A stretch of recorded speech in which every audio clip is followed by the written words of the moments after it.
Fine. So today we will see the Clausius inequality or Clausius theorem. This theorem is yeah, an important overstepping stone, right? In order to understand entropy entropy को समझने के लिए अच्छा एक theorem है जो पता होना चाहिए ताकि बाद में एंट्रोपी को समझना आसान हो जाए. So, do you remember when we were discussing the second law of thermodynamics, we have seen one statement. Uh, let me copy that statement. कि वो statement क्या था? Statement was this, right? It is impossible to construct a device operating in a cyclic process whose sole effect is to extract heat from one single reservoir and convert it into completely into works, right? ये kelvin Planck statement था कि किसी भी device से हम अगर work निकालना चाह रहे हैं तो उसको रेजर्वायर से हीट एक्सट्रैक्ट करनी पड़ेगी और some amount of heat has to be expelled to the cold reservoir, है ना. ऐसा नहीं हो सकता कि वो जस्ट एक हॉट रेजर्वायर से हीट को एक्सट्रैक्ट कर ले और उसको पूरा का पूरा वर्क में कन्वर्ट कर ले, right? Suppose 10 joule of heat is extracted and the same 10 joule of heat is converted into the work. This is impossible. तो इसको हम ऐसे भी समझ सकते हैं कि जो कोल्ड रिजर्वायर था, राइट, उसको जीरो अमाउंट ऑफ हीट दिया है, उसके स्टेट में जो उसका स्टेट था उसमें कोई चेंज नहीं आया. स्टेट मतलब हीट में कोई चेंज नहीं आया, है ना. तो this was the second law of thermodynamics, right, one of the statement of the second law of thermodynamics to be precise. Okay, तो अब हम इसी चीज़ को यूज़ करेंगे, इसी थ्योरम को यूज़ करेंगे, सेकेंड लॉ को यूज़ करेंगे जो हमें एक बहुत फाउंडेशनल रिजल्ट निकाल के देता है जिसको क्लॉसियस इनइक्वालिटी बोलते हैं. थर्मोडाइनमिक्स का बहुत फाउंडेशनल रिजल्ट है ये. Okay, fine. So let's use this. हम कैसे यूज़ करते हैं इसको हम देखते हैं अभी, राइट. तो थोड़ा बहुत राइटिंग भी कर लेते हैं. Suppose we have a system. इस सिस्टम को हम नाम देते हैं ओ, राइट, ओ.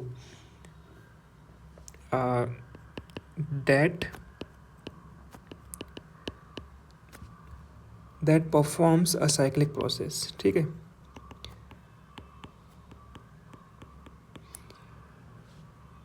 ओके, कोई सिस्टम हो सकता है, मान ले कि एक सिलेंडर पिस्टन सिस्टम है जिसमें गैस भरी पड़ी है, या फिर कोई इंजन भी हो सकता है, बट एनी सिस्टम.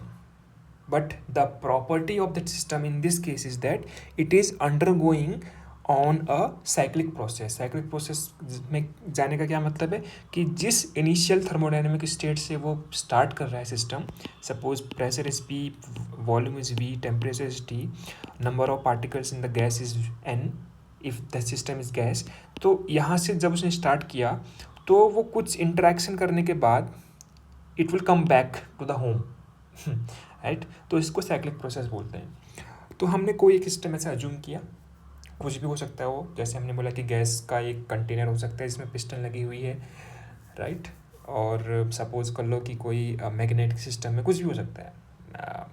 हमने बहुत कुछ चर्चा कर रखी है इनके बारे में, तो वो अभी यहाँ पर कंफ्यूजन क्रिएट नहीं करना चाहिए उसको, ठीक है. बट नाउ ये प्रोसेस कैसे जाती है, ये मतलब ये प्रोसेस कैसी है देखते हैं हम इसमें. आप थोड़ा सा लिखने के बाद समझ में आएगा. Consisting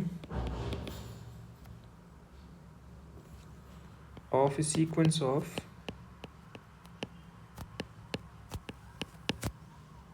states and interacts with a series of heat reservoir, मान लो मेरे पास हीट रिजर्वॉयर है जिनको मैंने नाम दे रखा है एन हीट रिजर्वॉयर्स, ओके। उनके temperatures at T1 T2 till Tn, okay, respectively.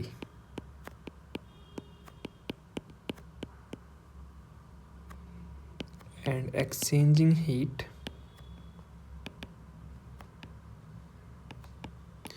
Q1 Q2 till Qn, right? Exchanging heat till Q1 Q2, क्योंकि n है तो Qn with them, okay fine. I think इसको थोड़ा समझाता हूँ मैं अच्छे से कि क्या बोलना चाह रहा है। मेरे पास ऐसे रिजर्वॉयर हैं, है ना, और मेरे पास ऐसे n रिजर्वॉयर्स हैं मान लो, ठीक है। इसको दूर बना लेता हूँ ताकि बीच में मैं so on dash dash dash कर सकूँ ऐसे। तो suppose it's temperature is T1 T2 T3 T4 T5 till Tn, n is some finite number, और इनके नाम मैंने दे रखे हैं। ये रिजर्वॉयर 1 है, रिजर्वॉयर 2 है, रिजर्वॉयर 3 है, रिजर्वॉयर 4 है, रिजर्वॉयर 5 है, एंड ये लास्ट वाला रिजर्वॉयर n है, राइट। हीट रिजर्वॉयर बोल रखा है, तो इससे हीट एक्सचेंज होगी। नाउ जो मेरा सिस्टम है जिसको मैंने ओ बोल रखा है, वो सिस्टम इनसे इंटरेक्ट करता है। इंटरेक्ट करने का मतलब क्या है कि इनसे हीट या तो लेगा या देगा, राइट। यही इंटरेक्शन का मतलब होता है थर्मोडाइनमिक्स में। तो सपोज कर लेते हैं in for moment assume that कि वो सिस्टम मेरा गैस पे, वो एक कंटेनर है जिसमें गैस भरी पड़ी हुई है, ओके। और इसका स्टेट इनिशियल स्टेट था PIVI TI, आई मतलब यहाँ पे इनिशियल का मतलब है आई, स्मॉल आई। तो मैंने क्या किया कि इस कंटेनर को पहले इसके साथ कांटेक्ट में लाया। समझा रहा हूँ मैं इसको, ऐसा एक पर्टिकुलर एग्जांपल से समझा रहा हूँ इसको। तो इसके साथ वो इंटरेक्शन करेगा, राइट। और फिर वो इक्विलिब्रियम में आने के बाद इसकी स्टेट चेंज हो जाएगी, प्रेशर चेंज होगा, वॉल्यूम चेंज होगा, टेम्परेचर चेंज होगा। Then I go with this one, right, I move this system over here, then I again do the same thing, move it over here and till the last reservoir here. But the thing is that जो इसने start किया था ना यहाँ पे, वो यहीं पे जब एंड होगा, जब लास्ट रिजर्वर पर जब वो आएगा तो स्टेट विल कम बैक जहाँ से इसने किया था। PI स्टार्ट किया था ना, PIVI TI से स्टार्ट किया था, तो यहाँ पर भी PIVI TI पे एंड होगा। This is the meaning of cyclic process. तो हम बोलेंगे कि जो मेरा सिस्टम था वो पूरा का पूरा साइक्लिक प्रोसेस से गुजर के आ गया वापस, ओके। और ध्यान रखना ये क्लॉसियस इनइक्वालिटी या क्लॉसियस जो थ्योरम है, this is for cyclic process, okay. So इसको हम बोल सकते हैं कि ये जो टॉपिक है ये आता है साइक्लिक प्रोसेस के अंदर, ये पूरी बात आती है, ओके। यहाँ पे हर एक चीज़ को साइक्लिक होना पड़ेगा। नाउ अब बात ये है कि यार हमने क्या बोला था कि हम इसको यूज़ करेंगे second, let me write it here also, Planck statement of second law, ठीक है। हमने क्या बोला था कि हम इस सेकेंड लॉ को एक्सप्लॉइट करेंगे, इसका यूज़ करेंगे, लेकिन अभी तक तो किया नहीं है, ठीक है। वो बाद में हम करेंगे, लेकिन इसको ध्यान में रखना। अब इफ़ यू सी कि हमने सारे के सारे रिजर्वायर का यूज़ कर लिया, हमने उसमें किसी से हीट ली है, किसी से हीट दी है, राइट। किसी को दे रखी है, किसी को ले रखी है। इंट्रैक्शन का मतलब ये होता है देना लेना, ठीक है, हीट का लेना देना यहाँ पर। लेकिन सेकेंड लॉ क्या बोलता है कि हमें एक ही रिजर्वायर यूज़ करना होता है, राइट। क्या बोल रहा है ये, sole effect is to extract heat, यानी कि हीट यहाँ पर लेनी है, बस इसको देनी नहीं है हीट, मतलब इसके साथ कोई इंट्रैक्शन नहीं है। अगर ये मेरा इंजन है ना, ये मेरा हॉट रिजर्वॉयर है, ये मेरा कोल्ड रिजर्वॉयर है, तो इसमें कोई हीट नहीं एंटर करेगी, यानी कि इसके साथ कोई इंटरेक्शन नहीं होगा। बट यहाँ पे तो सबके साथ इंटरेक्शन हो रहा है। अगर हमको सेकेंड लॉ यूज़ करने का है तो इनके साथ जो इंटरेक्शन हो रखा है, इसके इंटरेक्शन को हमें कैंसल आउट करना पड़ेगा, निगेट करना पड़ेगा, ताकि हम सेकेंड लॉ का यूज़ कर पाएँ। ये जो आर्गूमेंट फ्लो हो रहा है, लॉजिकल स्टेप समझ में आ रहे हैं ना, कैसे बढ़ रहे हैं आगे, वो कैसे उसने सोचा, ये एक्सपेरिमेंट उसने कैसे सोचा। ये हालांकि ये थॉट एक्सपेरिमेंट है। थॉट एक्सपेरिमेंट का मतलब जो जो जिसको लैब्स में करना मुश्किल रहता है या कभी कभी इम्पॉसिबल होता है, बट उसमें जो पूरे के पूरे लॉजिक्स होते हैं वो आपस में कॉन्ट्राडिक्ट नहीं करते, लॉजिक करेक्ट लॉजिक होते हैं। ठीक है, तो हमें इनके सारे इफेक्ट को कैंसिल आउट करना है अब, राइट। तो अब यहाँ पर हम यूज़ करेंगे कार्नोट इंजन। कैसे? लुक, अब मान ले हम एक दूसरा रिजर्वॉयर लाते हैं जिसका टेम्परेचर T0 है, T0, ओके। और इन सारे जो रिजर्वॉयर्स थे इनको हम ऐसे एक ये दिखाने का तरीका है, this is the way of representation. ऐसे हम एक सर्कुलर वे में फिट कर देते हैं, sorry, this way R5 and till ऐसे करते till we will have like this n number of reservoirs. ठीक है, सॉरी, गुड। तो अब यहाँ पर क्या आर्गुमेंट है, लॉजिक क्या है?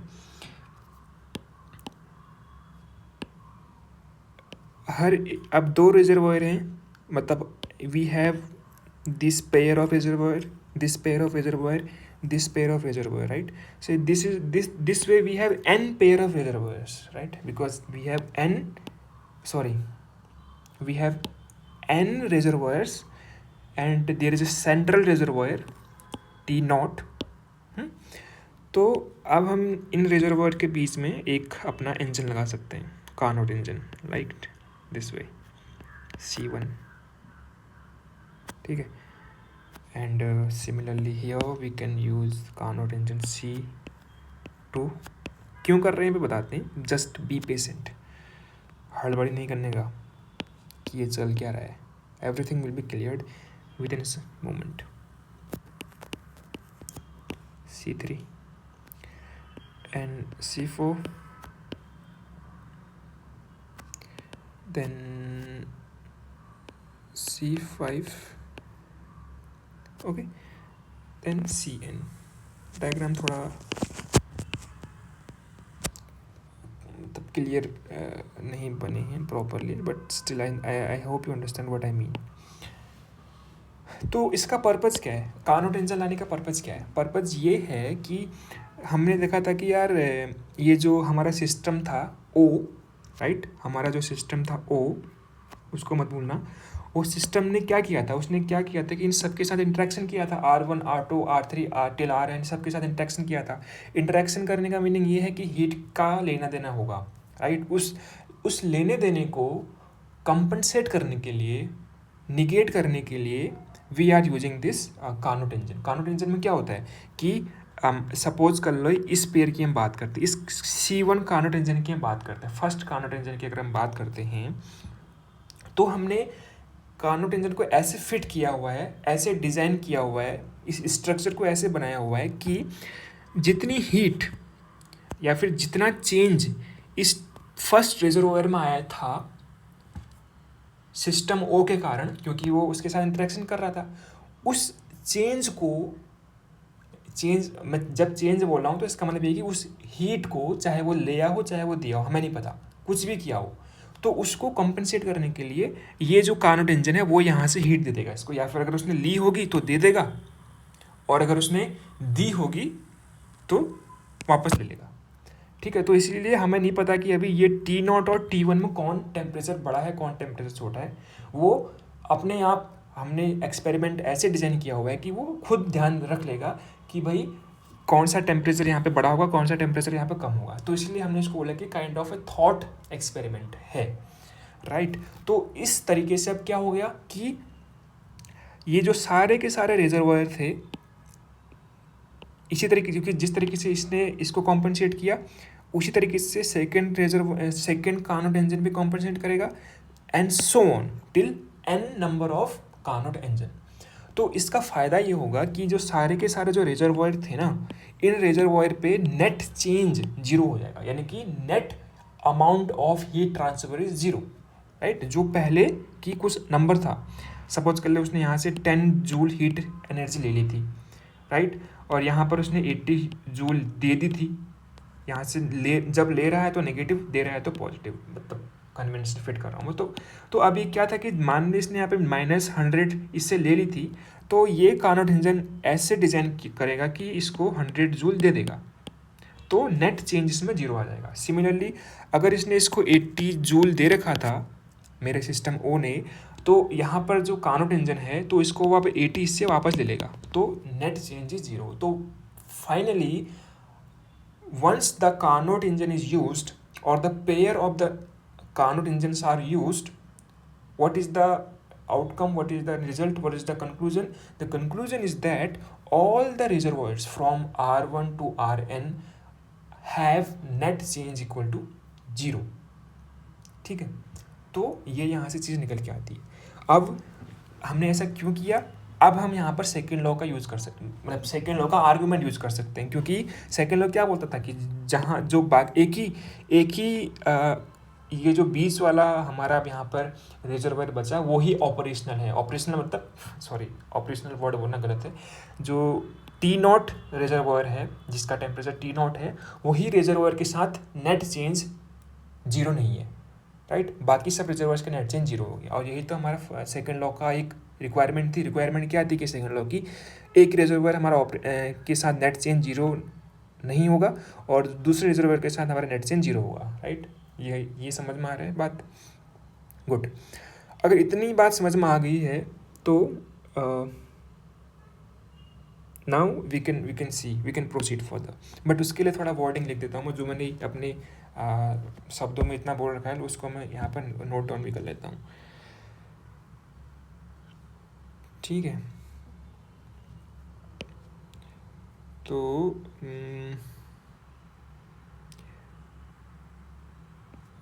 Let us introduce a heat reservoir. जो हमने सेंट्रल हीट रिजर्वायर लिया था उसकी बात कर रहा हूँ मैं, sorry. At any arbitrary temperature T0, हमें नहीं पता कि वो T0 और बाकी T1, T2, T3, Tn से बड़ा है छोटा है, we don't know, but T0 ले लिया हमने arbitrary. And consider n Carnot engine C1 से लेके Cn तक, C1 C2 till Cn, operating between, पहला कार्नोट इंजन किस के बीच में ऑपरेट कर रहा है, T1, T0, राइट। दूसरा वाला किसके बीच में ऑपरेट कर रहा है, T0, T2 and so on. जो लास्ट होगा वो T0, Tn, okay. So this is the construction of the engine and reservoir. Now the cycles of engine are so adjusted, उनको ऐसे हमने एडजस्ट किया है that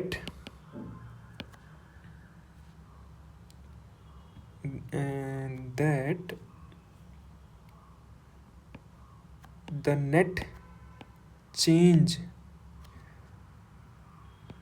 on reservoir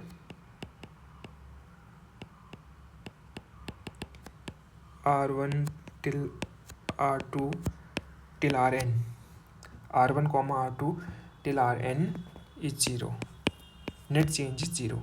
और net change का मतलब जीरो का मीन्स क्या है कि means heat exchange is zero. ये इम्पॉर्टेंट है क्योंकि यहीं से ही हम सेकेंड लॉ का एक्सप्लोटेशन कर सकते हैं। एक्सप्लोटेशन मतलब उसका यूज़ कर सकते हैं, सॉरी, अप्लाई कर सकते हैं, राइट। गुड, ठीक है। और हमें पता है कि सिस्टम जो केस हमारा सिस्टम ओ था वो पूरा का पूरा साइक्लिक सिस्टम था, साइक्लिक प्रोसेस के थ्रू काम कर रहा था। Okay fine. नाउ इसका कंक्लूजन क्या निकला? ओके, कंक्लूजन ये है कि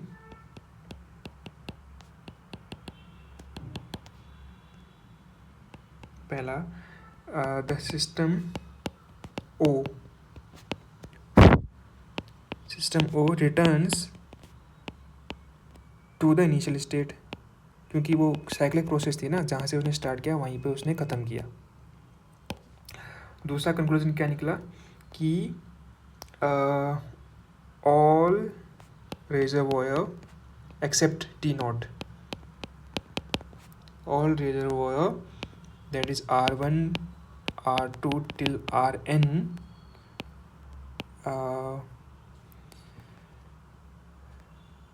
have zero net change zero, net zero have zero heat exchange, that's a good word, zero heat exchange. But the important thing is that this arbitrary reservoir की बात करते हैं टी नॉट वाला, this arbitrary reservoir T not it loses or gains heat, ठीक है। अब हम इस पे फोकस करेंगे कि कितना हीट को गेन करता है, लूज करता है, using our knowledge of thermodynamics, ठीक है। और यू मस्ट रिमेंबर, तुम्हें पता होना चाहिए कि ये कार्नोट इंजन, जैसे हमने बोला कि सारे के कार्नोट इंजन बोलने के साथ तुम्हें ये तुम्हारे कान खड़े हो जाने चाहिए कि all the processes are reversible processes, right. तो now we will see, now next thing is that how much amount of heat exchange, how much amount of heat exchange, okay, better to write in this way, the reservoir T naught,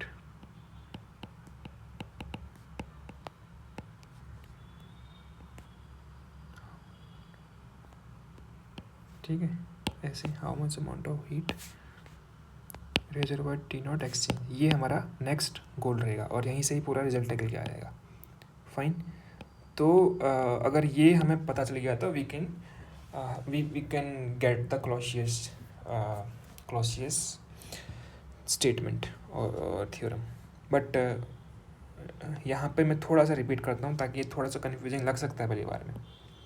तो मैं क्या बोल रहा हूँ कि मेरे पास system O है, right. अब ये सिस्टम ओ एक साइक्लिक प्रोसेस के थ्रू गुज़र रहा है, राइट। तो साइक्लिक प्रोसेस के थ्रू जब गुज़र रहा है तो उसका मीनिंग क्या है? मैथमेटिकली इसका मीनिंग ये है कि जब ये रेजर्वायर R1 से इंटरेक्ट करता है तो तब ये Q1 amount of heat exchange करता है, और एक्सचेंज का मीनिंग ये है कि या तो ये लेगा या देगा, नॉट श्योर। सिमिलरली जब ये T2 टेम्परेचर वाले रिजर्वायर से इंटरेक्ट करता है तो Q2 amount of heat exchange करता है, and so on, Q3 Q4 Q5 till Qn। So this is the process going on. First of all ये चल रहा था, लेकिन ये प्रोसेस जो चल रही थी इसमें दिक्कत क्या थी कि ये जो रेजर्वायर का जो हीट एक्सचेंज था, नेट हीट एक्सचेंज था, that was non zero. But we want to have heat exchange to be equal to 0। क्यों? ताकि हम जो सेकेंड लॉ ऑफ थर्मोडाइनमिक्स है उसका कुछ यूज़ कर सकें। तो अब हमने इस रेजर्वोयर के टेम्परेचर को रेजर्वोयर के हीट एक्सचेंज को नेट हीट एक्सचेंज को 0 करने के लिए we take the help of Carnot engine, right. We used Carnot engine to make this heat exchange net heat exchange equal 0, ठीक है। तो जब वो किया तो वो ये डायग्राम वो शो कर रहा है कि पहला कार्नोट इंजन है जो इसकी हीट एक्सचेंज को 0 कर रहा है, और Carnot engine means reversible processes के थ्रू होता है हमेशा कार्नोट इंजन, तो सारी की सारी प्रोसेस रिवर्सिबल प्रोसेसेस है, ओके। और कार्नोट इंजन की जो प्रोसेस है वो भी अपने आप में एक साइक्लिक प्रोसेस होती है, राइट। जो हमारा सब्सटेंस होता है वो साइक्लिक प्रोसेस के थ्रू गुजरता है, राइट। इतना तो समझ में आ रहा है ना।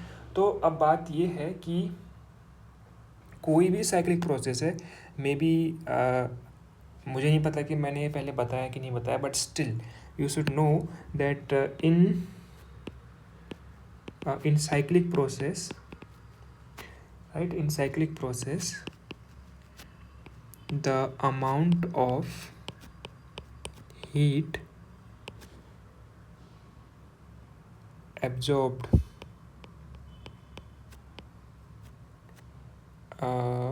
is during the cyclic process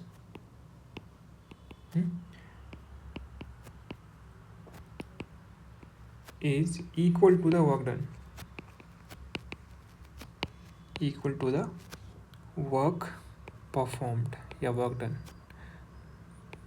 right। और ऐसा क्यों? Because if you see first law of thermodynamics says that delta Q heat absorbed is utilized in increasing the internal energy and work done, right? But in a cyclic process, right, it can be any two variable. In a cyclic process the delta U, that is heat exchange equal to 0 because it is a state function. State function initial and final position पे depend करता है, right। अगर initial and final positions are same, in that case delta U will become 0. So hence since delta U is 0 for cyclic process,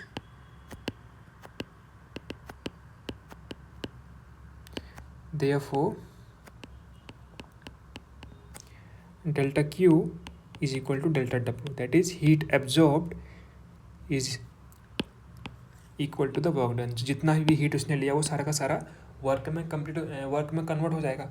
और यहाँ पर भी अब देखो बात ये है, जो हमारा पूरा ऊपर डायग्राम है उसको मैंने यहाँ पे ले लिया है ताकि अच्छे से समझ में आ जाए। तो ये भी जो सारी की सारी प्रोसेस है, ये भी हमारी सारी की सारी प्रोसेस साइक्लिक प्रोसेसेस हैं, है ना। अगर साइक्लिक प्रोसेस है तो यहाँ पर भी साइक्लिक का मतलब ये नहीं कि ये सर्कल बना रखा है तो साइक्लिक है। साइक्लिक का रीज़न मैंने बता दिया कि जो सिस्टम था, सिस्टम ओ सिस्टम हम मान लेते हैं, मान लीजिए ये वाला सिस्टम ओ है, sorry that is mistake, system O को मैं यहाँ पे बना देता हूँ ऐसे। तो वो सिस्टम यहाँ से ऐसे ऐसे करके एक्सचेंज कर रहा है, ये जो एरो दिखा रहा है ना, इनके साथ इंटरेक्ट कर रहा है ऐसे। यहाँ पे जितने भी रेजर्वोयर्स हैं ऐसे करते सो ऑन। सपोज कर लीजिए रेजर्वोयर मेरा रेजर्वोयर नंबर 11 है और टेम्परेचर इसका 11 है, तो ये पूरा ऐसे n नंबर ऑफ रिजर्वोयर से इंटरेक्ट कर रहा है मेरा ये ओ सिस्टम, राइट।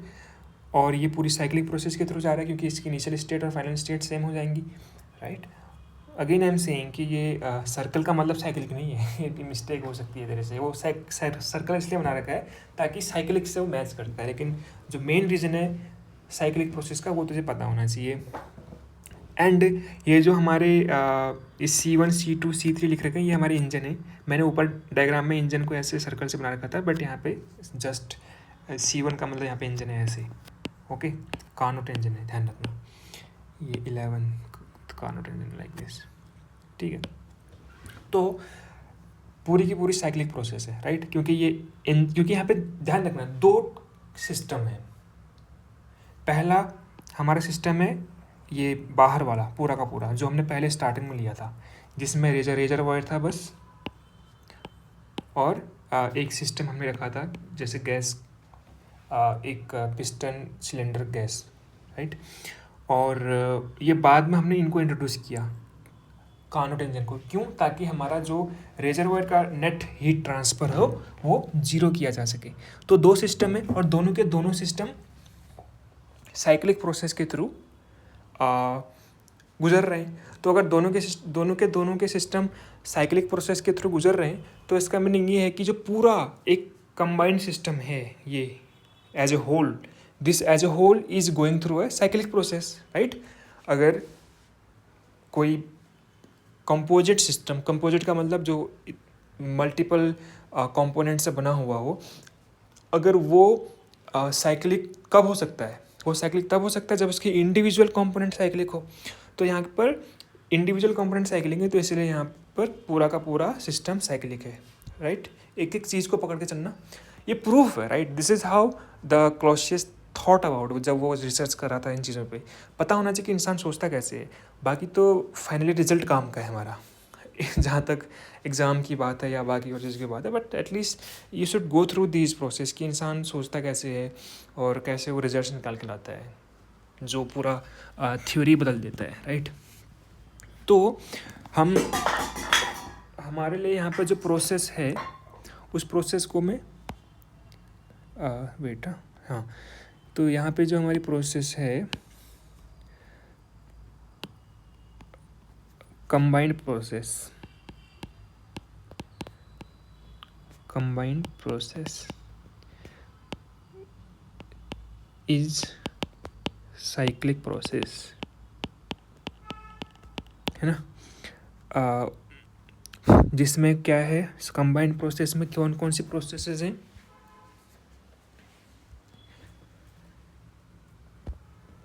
इसको लिख सकते हैं हम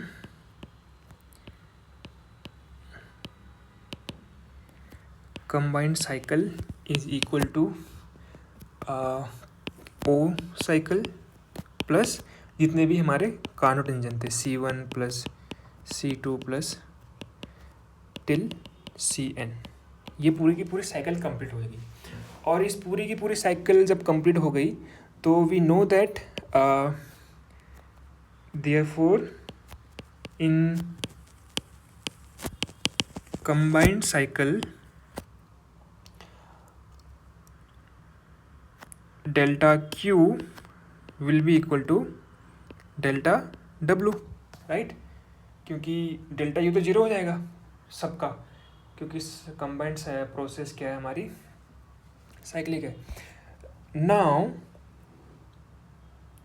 if you see the thing is that यही जो इक्वेशन है ना, ये हमारे हेल्प करेगी इसको निकालने के लिए, जो हमने ऊपर चीज़ how much amount of heat absorbed by the how much amount of heat the reservoir T0 temperature reservoir exchange, यही चीज़ें मैं यहाँ से निकालनी है। और यहाँ पर एक और चीज़ ध्यान रखना, जब हम delta Q equal to delta W बोल रहे हैं ना, सो टू बी प्रिसाइज ये डेल्टा Q कंबाइंड है। कंबाइंड का मतलब पूरा सिस्टम, जिसमें रेजरवायर्स हैं R1 to Rn, और एक्सटर्नल रेजरवायर है T0 वाला, ये R0 बोल सकता है इसको, और एक सिस्टम O। तो इन सब का डेल्टा Q कंबाइंड होगा डेल्टा W कंबाइंड के। क्यों? क्योंकि ये एक साइक्लिक प्रोसेस थी, ठीक है। तो ये ज़्यादा प्रिसाइज डिस्क्रिप्शन होगा इसका। तो ये हम अब इसको यूज़ करेंगे, राइट। कैसे यूज़ करना है देख। कंबाइंड की बात करें अगर, तो हमने देखा था कि जितना हीट ये O एब्जॉर्व करता है या एक्सचेंज करता है, उतना ही हीट हमको ये कार्नो साइकिल दे देता है, राइट। तो ये जो सिस्टम O है और जितने भी ये कार्नो इंजन हैं, इनका कंबाइंड 3 चीज़ें हैं, ध्यान रखना। ओके, ये थोड़ा सा कन्फ्यूजिंग है लेकिन बताता हूँ मैं। R0 को मैं T0 बोल रहा हूँ, T0 वाले टेम्परेचर को मैं R0 का रेजरवायर बोल रहा हूँ, और R1 R2 टिल Rn ये रिजर्वॉयर है और O मेरा सिस्टम है। ठीक है, तो 3 सब सिस्टम है। तो ये 2 जो सब सिस्टम है नीचे वाले, इन 2 सब सिस्टम में मेरा नेट हीट एक्सचेंज 0 है। राइट, क्यों? क्योंकि जितना भी हीट ये O ले रहा था उतना ही हीट इसको मिल जा रहा था इसके थ्रू। तो इससे लेने वाले भी हैं, इससे देने वाले भी हैं, इसको मिल भी रहा है और ये बस, हाँ सॉरी, ये बस उल्ट एक्सचेंज कर रहा है, मतलब ले रहा है दे रहा है कंफर्म नहीं बोल सकते ना, क्योंकि जब तक टेम्परेचर डिफाइन नहीं हो तो बता नहीं सकते कि कौन ले रहा है कि कौन दे रहा है। बट इतना कंफर्म है कि ये जो नीचे 2 वाले हैं इनका नेट हीट एक्सचेंज 0 है। लेकिन ये ना, इसका कुछ नहीं पता, इसका कंफर्म नहीं है कि क्या ये 0 होगा नहीं होगा। तो हमें बस अब इस वाले रिजर्वॉयर पे कंसंट्रेट करना है। I hope this is clear. मैं एक बार दोबारा से समझा देता हूँ, क्योंकि मुझे पता है यहाँ पर थोड़ा सा ट्रिकीनेस है। ठीक है, तो बात ये है कि जितनी भी हीट, ओके, हम मान लेते हैं कि चलो ये हमेशा हीट एब्जॉर्ब कर रहा है सिस्टम O, जितनी भी हीट सिस्टम O इससे एब्जॉर्ब कर रहा है, मान लो T1 से एब्जॉर्ब कर रहा है। ठीक है, the same heat has been delivered to this T1। तो बात ये है कि इन दोनों को अगर आप देखें ऐसे, तो जितना लिया, जितना आया उतना गया, राइट है, या उल्टा, जितना गया उतना आया, तो 0 हो गया। ठीक है, अब हम ऐसे ही इसकी बात कर सकते हैं, बाकी सारे पेयर्स की हम बात कर सकते हैं, n नंबर ऑफ पेयर्स की हम ऐसे बात कर सकते हैं। Fine, okay. तो जब ये हीट एक्सचेंज की हमने बात की, तो delta Q combined is equal to delta Q naught. Delta Q naught का मतलब इसकी हम बात करेंगे, बाकी सब 0 हो जाएगा।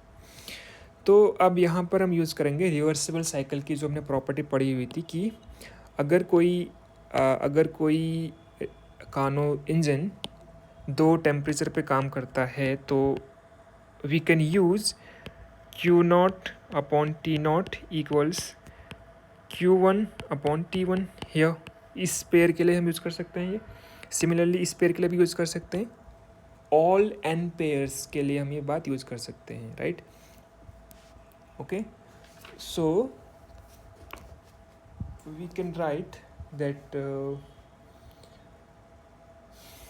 heat extracted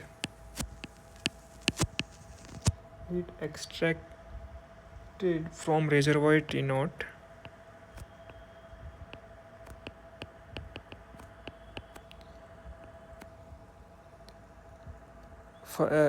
let's call it equal to Q0। Okay, delta Q बोला था हमने ऊपर, बट अभी इसको हम Q0 से हम डिनोट करते हैं। सो Q0 अगर हम एक पेयर लें, ऊपर एक पेयर लें, तो हमने क्या बोला था, इस पेयर के लिए क्या बन जाएगा, Q0 upon T0 is equal to Q1 upon T1, right, for this pair. Q0 upon T0 equal to Q1 upon T1 पहले के लिए हम बात करें अगर। ठीक है, अगर हम दूसरे पेयर के लिए बात करें तो यहाँ पर ओके, तो हमको इसको पहला ऐसे लिखना पड़ेगा सब सुपरस्क्रिप्ट में, क्योंकि यहाँ पर अब दूसरा अमाउंट होगा ना, सेम अमाउंट ज़रूरत होना है, क्योंकि ये राइट हैंड साइड चेंज हो गया। So this will be equal to Q2 upon T2 like this, और so on, you can do this thing. तो पूरी की पूरी इक्वेशन क्या बनेगी, देखो, okay, let me write it here. For first pair और ऑफ कार्नो इंजन, ठीक है, दैट इज C1। तो इसके लिए हम क्या बोल सकते हैं कि Q0 1 upon T0 is equal to Q1 upon T1, right? Similarly, if you repeat this for all, because सारी की सारी processes reversible processes, so you can do this. For C2, this will be simply Q2 upon T2, right? And for nth Carnot engine, you can do this thing. Sorry, ये 2 होगा और ये n होगा, Tn. Okay. Or if you see, you can write this thing in this way. Just do the cross multiplication times T0. तो ये पहले Carnot engine से इतना हीट एक्सचेंज हुआ है, राइट? किसके द्वारा? जो T0 रिजर्वायर था. Similarly for second Carnot engine से इतना हीट एक्सचेंज हुआ है. Okay. And similarly for the nth one, Q0n is like this. तो पहले से इतना हुआ, दूसरे से इतना हुआ, और nth से इतना हुआ, तो टोटल कितना हुआ? That is Q0. It is nothing but सबका सम हो जाएगा, right? This thing plus this one and this sum will go till n. Okay, so you can take T0 common, right?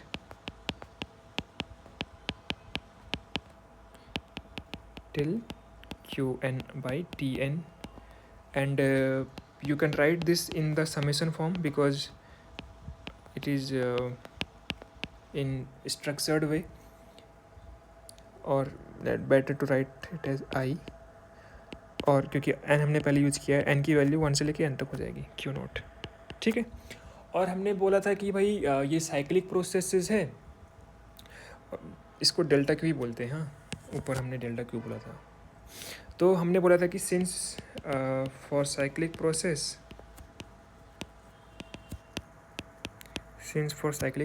Delta Q0 equal to delta W, right?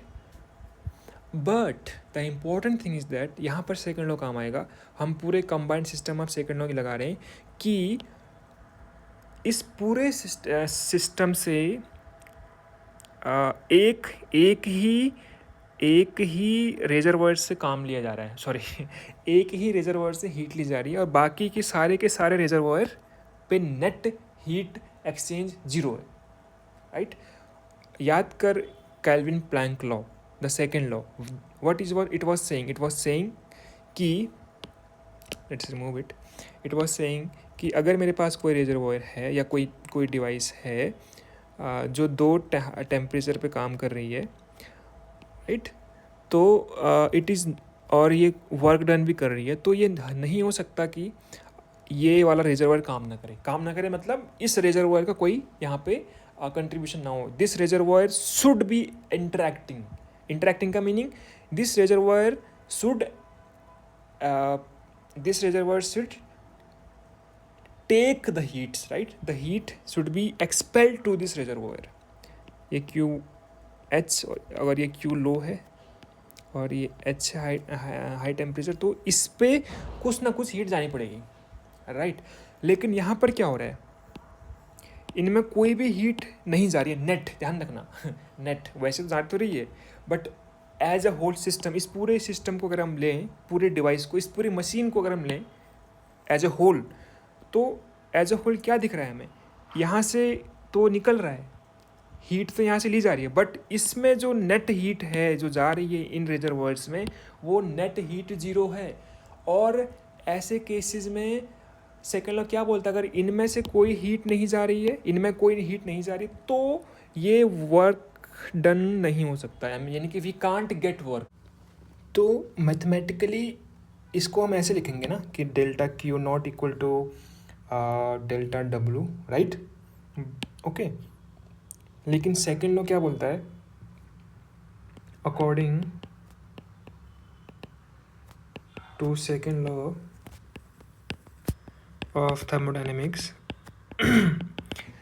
according to the second of thermodynamics, that delta W is either 0 और delta W is negative. क्यों? क्योंकि हमने kelvin Planck statement में पढ़ा था कि एक reservoir है मेरे पास हाई टेम्परेचर पर, एक रिजर्वॉयर है मेरे पास लो टेम्परेचर पे, और अगर एक इंजन काम कर रहा है बिटवीन दीज टू रिजर्वॉयर्स, तो हमें वर्क डन तभी मिल सकता है वर्क डन जब some amount of heat is expelled, और some amount of heat is given to this low temperature reservoir, then only we can have the work, right.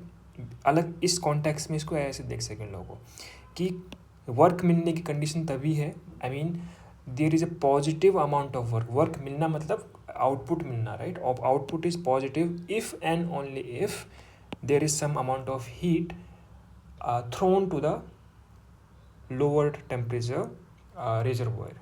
लेकिन हमने देखा था ऊपर जो हमारा पूरा ये सिस्टम था, इसमें सारे के सारे जो रिजर्वॉयर्स हैं जो लोअर टेम्परेचर पे हैं, इन पे नेट हीट थ्रोन और हीट एक्सचेंज इज जीरो है, राइट। तो हमारे पास कोई भी वर्क नहीं हो सकता, पॉजिटिव वर्क नहीं हो सकता। तो अगर पॉजिटिव नहीं है तो क्या हो सकता है, या तो जीरो होगा या फिर नेगेटिव होगा। जीरो और नेगेटिव का मतलब क्या है, वर्क डन नेगेटिव का मतलब हमने कन्वेंशन में पढ़ा था। अगर पॉजिटिव का मतलब है वर्क डन देना एज आउटपुट, तो नेगेटिव का मतलब होगा वर्क डन उसको हमें वर्क डन करना पड़ेगा, राइट। सिस्टम पे ये जो पूरा सिस्टम था, ये पूरा सिस्टम जब वर्क डन देता तब पॉजिटिव हमने मान रखा है। अब नेगेटिव का मतलब ये है कि हमें इस पूरे सिस्टम पर वर्क करना पड़ेगा इन दिस कॉन्टेक्स्ट, इस पूरे कॉन्टेक्स्ट में ये चीज़ होगी। तो there are only two possibilities. तो we can write that delta W is less than equal to zero, और डेल्टा क्यू नॉट के बराबर, तो delta Q not is less than equal to zero. और if you put this delta Q not value from here, so you will get that T naught is less than equal to T naught times summation Qi by Ti summing over 1 to n is less than equal to 0. And since T naught is a positive number, okay, so if you bring this if you divide this T naught both side, so you will get this Qi upon Ti is less than equal to 0. Okay, so this is called Clausius theorem और Clausius inequality, because यहाँ पर inequality का sign है। ये essentially Clausius theorem था, inequality थी।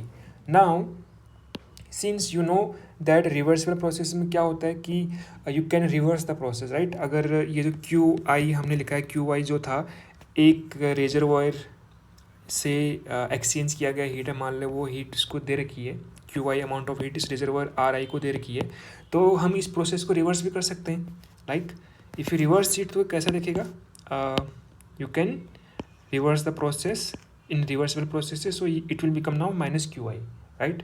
तो ये इक्वेशन अगर हम माइनस Qi पुट करें for reversible processes, this gives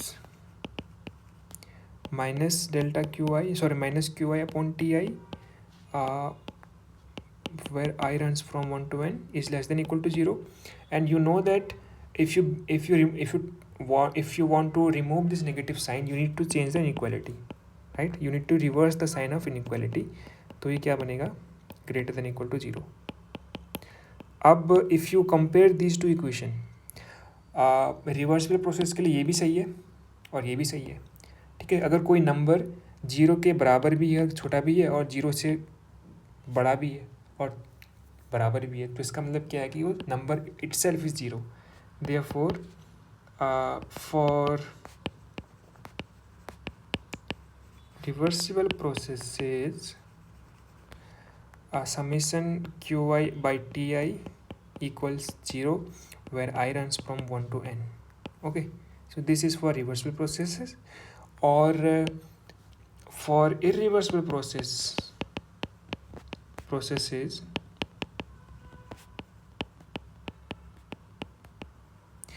ये जो होगा वो आपका less than equal to just less than 0 होगा. Equal to is associated to the reversible processes. So this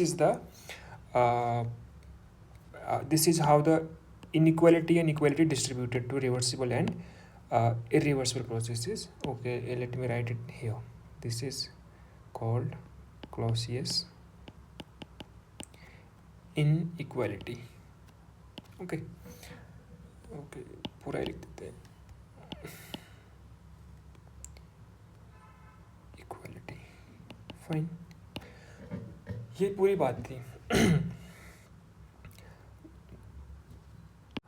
Now if you want to generalize this thing, right, अगर number of reservoirs मान ले हमने infinite कर दिए, if n goes to infinity, तो जो ये reservoirs थे इनके टेम्परेचर बहुत कंटिन्यूस हो गई. टेम्परेचर मान ले पहले टेम्परेचर था तुम्हारा 1 या फिर 0 से स्टार्ट कर लो. 0 तो हम पहुंच नहीं पाते, बट स्टिल हाइपोथेटिकली बोला था ना कि ये एक हाइपोथेटिकल और थॉट एक्सपेरिमेंट है.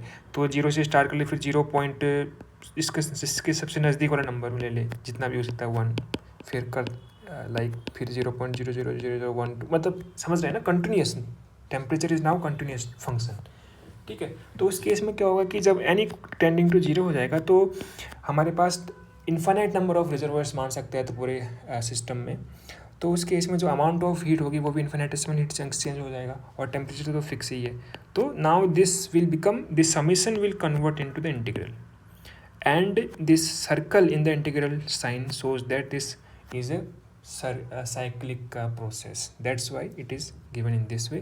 और of course वो चीज़ सेम रहेगी कि inequality के साइन और इक्वालिटी का साइन किस चीज़ के लिए है, that is the same. For reversible it is equal and for irreversible it is negative, right? So this is called integral form of Clausius theorem. तो ये पूरी बात थी क्लॉसियस थ्योरम की. अगर तुझे एज ए स्टेटमेंट लिखना है तो ऐसे लिख सकते हो, जो हमने पहले भी लिखा था कि suppose we have a system O that performs a cyclic process consisting of sequence of states and interacts with this is and interacts with a series of heat reservoirs like this, n number of reservoirs with this kind of temperature and this amount of heat is exchanged. So this summation is less than equal to 0. Equality holds for reversible or inequality holds for irreversible. So this is all about Clausius theorem, I think. ये एक बहुत important concept था entropy को समझने के लिए. We will now move towards entropy, but this thing has to be clear कि कोई भी मेरे पास अगर प्रोसेस हो रही है, कोई भी सिस्टम है, अगर वो किसी साइक्लिक प्रोसेस के थ्रू गुजर रहा है, ठीक है, और तो उस केस में जो ये जो डी क्यू बाई टी होगा, right, D Q by T होगा, या फिर हम मैक्सिमम टाइम इंटीग्रल वाला यूज़ करेंगे, तो ये हमेशा लेस देन इक्वल टू 0 होगा. लेस देन इक्वल टू 0 होगा. इक्वल और इक्वल और नेगेटिव का भी हमें पता चल गया है, बट इन जनरल ये लेस देन इक्वल टू 0 होगा. किसके लिए? रिवर्सल प्रोसेस के लिए. ध्यान रखना, ये पूरी की पूरी साइक्लिक प्रोसेस के लिए पूरी की पूरी जो हमने बात कर रखी है यहाँ पे, all holds for cyclic process. ध्यान रखना, साइक्लिक प्रोसेस है, इसीलिए हमने यहाँ पर ये सर्कुलर इंटीग्रेशन का यूज़ किया गया है. Fine, once this is clear we can move for